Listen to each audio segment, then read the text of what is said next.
인권, 정의, 평화를 지향하고 국민과 소통하는 방송 CNN 21 방송. CNN 21 방송은 지오그룹, 3.1운동 유네스코 등재 국회기념재단, 대동문화재단과 함께합니다. 한발 빠른 뉴스 채널, 세상을 바꾸는 힘. CNN 21 방송. CNN 21 방송 2021년 신축년 1월 25일 시사 이슈, 우리 시사평론가이시죠 김범태 박사님과 함께 출발하겠습니다. 오늘은 시사 이슈의 주된 키워드가 서울시장 후보군의 분석으로 저희들이 뽑아봤습니다. 그 가운데 핵심적인 영향적인 인물이 지금 우리 안철수 국민의당 대표가 여론조사 1위를 지금 아직도 달리고 있는 중입니다. 특별히 양자 대결에서는 안철수 국민의당 대표가 지금 우세한 측면으로 나오고 있고요. 3자 대결로 그래서 더불어민주당, 그 다음에 안철수, 또 제1야당이죠 국민의힘당, 이렇게 후보들이 나올 경우에서는 박영선 전 장관이 우세한 것으로 나와 있습니다.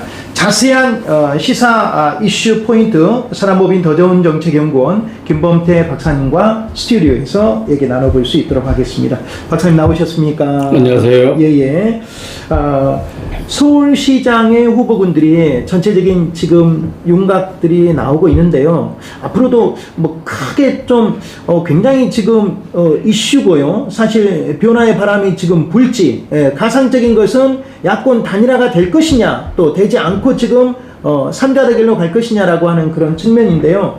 현재 한번 이렇게 줄거리로 한번 말씀 한번 해주시죠. 어떻게 판세를 보고 계십니까? 네.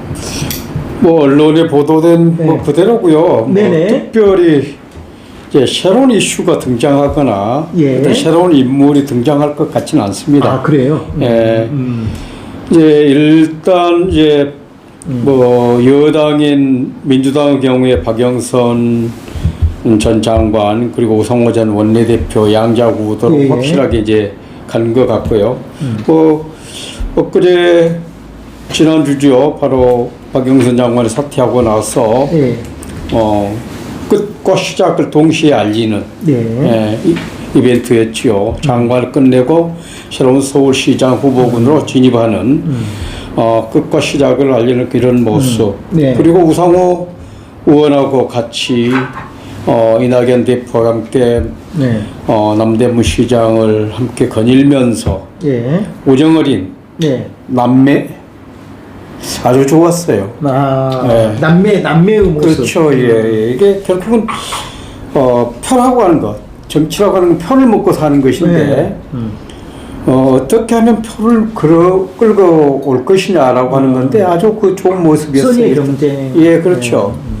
근데 현실적으로 지금 여론상 어느 정도 앞서가고 있다라고 자부심을 갖고 있는 제1야당 국민의힘은 정작 여론조사는 안철수 후보, 국민의당 후보에게 밀리고 있다는 얘기죠. 그래서 이런 모습을 보고 이제 국민의힘 쪽에서는 좀 굉장히 심정적으로 혼란스럽기도 하고 약간 안철수 후보하고 단일화 문제에서 어떻게 앞으로 접근할 것이냐 이런 것들도 굉장히 고민이 깊어지고 있는 형국인데 어떻든 간에 아마도 3자 구도 정도로 가지 않을까 저는 그렇게 보고 있습니다. 3자 지금 이제 질문에 그러면 말씀하신 것으로 제가 연이어 질문하겠습니다. 만약에 3자 구조로 간다라고 하면은 지금 가상대결에서 박영선 전 장관이 굉장히 지금 우세할 거라고 하는 이제 여론조사가 나와 있는데요.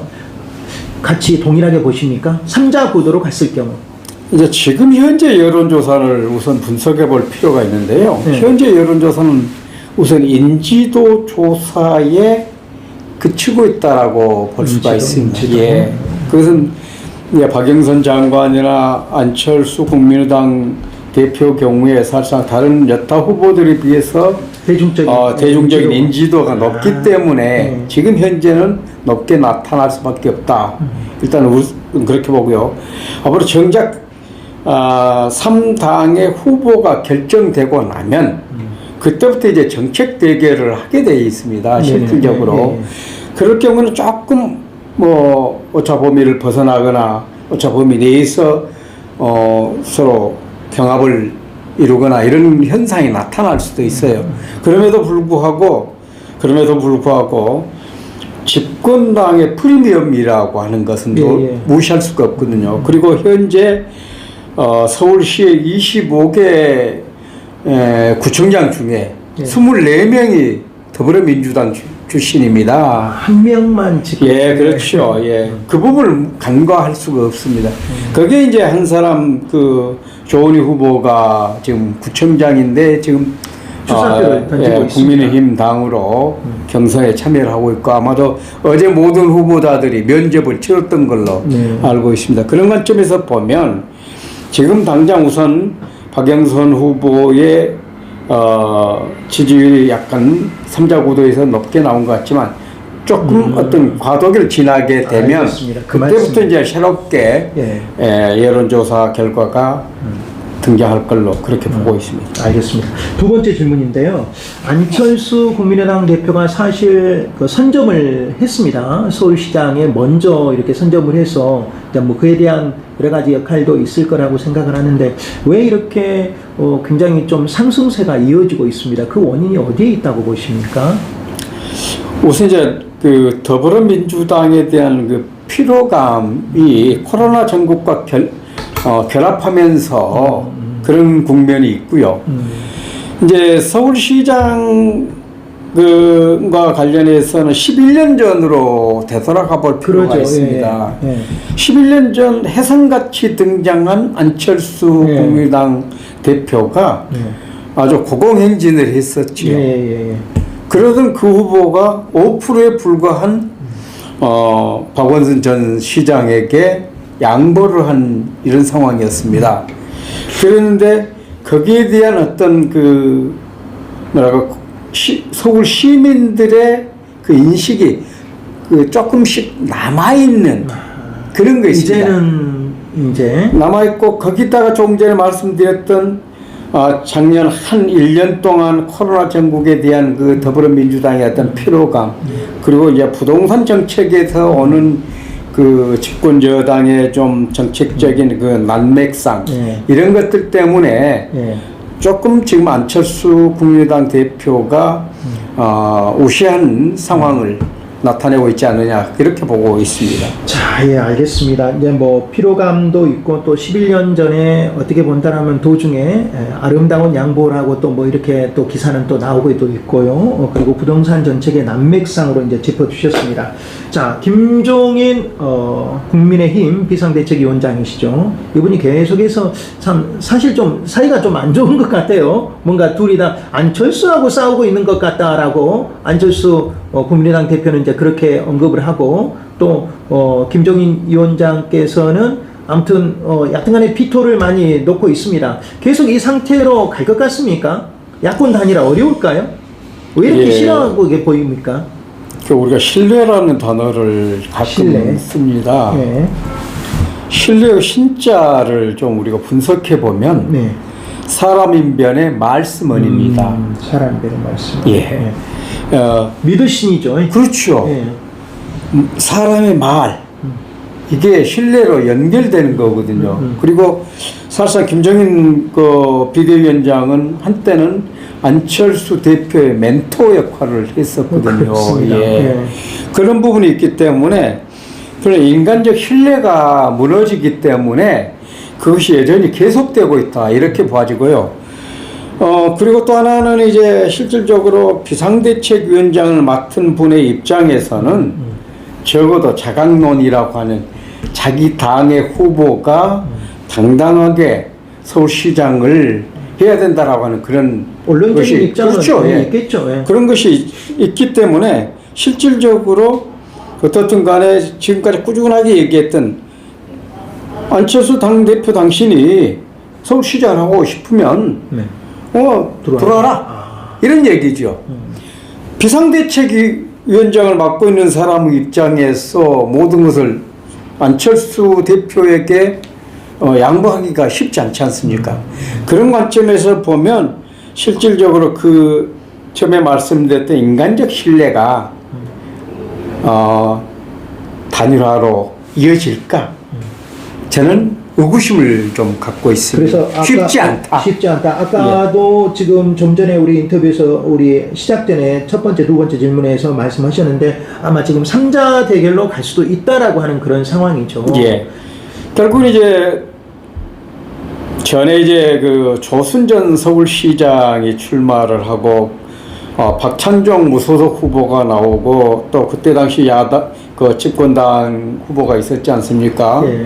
그 시절에도 이제 그런 현상이었는데 물론 그때하고 지금은 뭐 시대가 많이 변했고 그런데 김정인 위원장 입장에서는 그야말로 자기 힘으로 자당의 후보가 서울시장이 되는 것이 최상의 방법이죠. 그렇죠. 그래야 적어도 자기가 작년에 이제 비상대책위원장을 맡았던 위원이 예, 그런 그 명분도 쓰고 앞으로 이제 내년에 있을 대선에서 어떤 승리를 확보할 수 있는 그런 기대 가능성을 높일 수 있기 때문에 그런 것이 여전히 자리하고 있기 때문에 아마도 3자 대결 국면으로 가지 않을까 그렇게 생각을 합니다. 그렇게 한다면 상당히 만약에 이제 그렇게 한다라고 하면은 김정인 그 3자 대결 상황에서도 지금 여론조사는 지금 이제 몇 번 나왔는데요. 3자 대결 상황에 한다면은 더불어민주당이 이제 우세할 가능성이 크다라고 하는 것이고 어떻게 본다라면 표가 분산돼 버리지 않습니까? 야권 표가.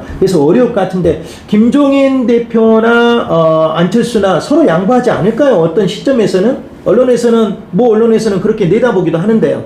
나중에 가서는 차후에 가서는 아마 뭔가 한쪽으로 오지 않겠냐라고 하는 것이고. 예. 저는 그게 쉽지 않다라고 보는 이유가요. 실질적으로 이제 안철수 대표 경우에 이제 굉장히 이제 국민의힘 당에게 여러 가지 제안을 하고 있지 않습니까? 근데 지금 그것이 일부 뭐 국회의원들 입장에서는 안철수 대표의 의견을 따라줘야 된다라고 김종인 위원장 압박하기도 하고 있는데 네, 전 대표급 예, 그렇죠. 미워하지 마라 뭐 이렇게. 그런데 이제 김종인 위원장 입장에서는 조금 전에 말씀드렸던 것처럼 그 자강론에 굉장히 충실을 하고 있는 그런 관측이 돼요. 예. 그런 관점에서 보면 실질적으로 3월 4일께 단일화를 해도 뭐 늦지 않다 이런 얘기를 하고 있는데 단일화가 그리 쉽게 되지는 않을 것이다. 적어도 김종인 위원장의 입장에서는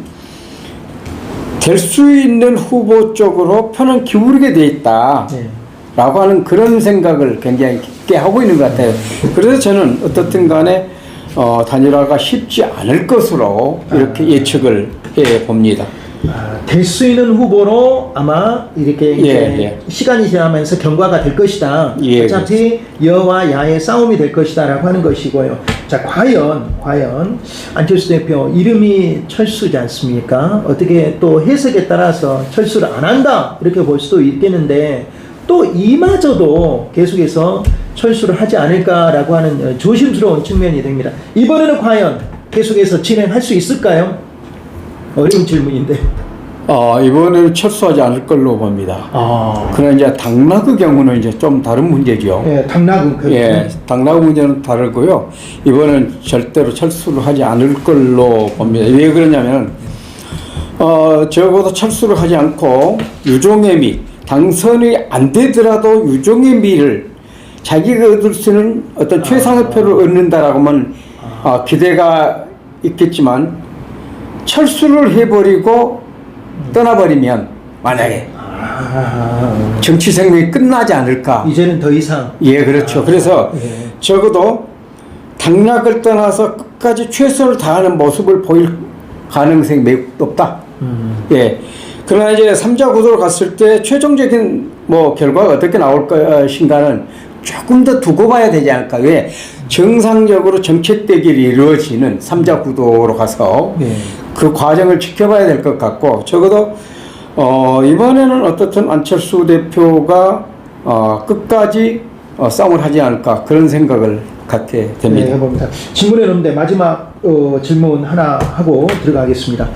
예전에도 인터뷰할 때 많이 이렇게 했는데요. 결국은 이제 우리 부산에 또 오거돈 시장 전 시장이고 서울에는 이제 박원순 전 시장이지 않습니까? 사실 성추문에 관련된 것으로 이제 두 전 시장이 이제 공통된 거였습니다. 사실 이 부분으로 해서 선거 이슈가 될 것 같았었는데 정작 뚜껑을 열고 시기가 지나면서 이 선거 프레임이 사실 많이 이 좀 희석이 된 느낌입니다. 어떻게 보십니까? 이게 많이 기억에서 지금 뇌리에서 사라지고 있는데요. 일반 국민들은 사실상 먹고 사는 문제가 굉장히 큽니다. 그런 것 같습니다. 예, 이게 없어져 버렸어요. 먹고 사는 문제 앞에서는 예. 미투고 뭐고가 소양이 없습니다. 맞습니다. 예. 바로 그런 부분인데요. 예. 참 부끄러운 얘기로 오늘 아침에 정의를 사랑하는, 정의를 표방하는, 진보를 표방하는 예. 그 당 대표가 성추문에 걸려들어서 지금 같은 당. 사표를 냈습니다. 네, 같은 당이죠. 그래서 예. 결국은 선거 관련, 젠더와 관련한 문제는 우리 일상생활을 통해서 꾸준하게 있어 왔던 일이기 때문에 순간적 이슈로 확 퍼져나오고 하지만 그것이 정작 먹고 사는 문제하고 결부될 때는 가라앉아 버리는. 그래서 선거 국면이 되면 어떤 것이 우리 먹고 사는 문제하고 직접적인 연관이 있을까라고 하는 쪽으로 표가 쏠리게 된다라 그런 얘기죠. 부산 지금 그렇죠. 예. 지금 부산 같은 경우는 이제 가덕도 신공항 문제가 아주 뭐 부산에 있어서는 커다란 이슈가 됩니다. 실질적으로 가덕도 신공항이 얼마만큼 부산 시민들의 먹거리를 창출하고 하는 것인지는 아직 뭐 데이터상으로 나와 있지만 어쨌든 그런 문제가 있기 때문에 결국은 그것은 집권 여당이 아니면 해낼 수 없는 부분이란 말이죠. 그렇기 때문에 어쨌든 이번 서울시장 선거나 부산시장의 보궐선거의 경우는 먹고 사는 문제는 얼마만큼 어느 당이 더 가깝게 시민들에게 접근하고 보상 심리를 또 가져다 줄 것이냐, 이것이 관전 포인트가 아닐까 그런 생각을 하게 됩니다. 알겠습니다. 마지막에 우리 사람법인 더 좋은 정책연구원 우리 김범태 박사님께서 보너스 소식까지 이렇게 드렸습니다. 사실 또 그 부분이 오늘 사실 굉장한 1월 25일 이슈가 되고 있는데 정의당 당대표 같은 당 우리 성추문 관련해서 사직했다라고 하는 뉴스까지 말씀드렸고요. 오늘 서울시장 후보군에 대한 이 말씀은 간략히 말씀드리면 안철수 국민의당 대표는 사직을 하지 않고 계속 철수하지 않고 계속 롱런할 것이다 라고 하는 것이고, 아마 이 상태가 계속이 된다면 3자 가상 대결도 아마 있을 수 있다라고 하는 여기 논평까지 듣는 것으로 오늘 시사 이슈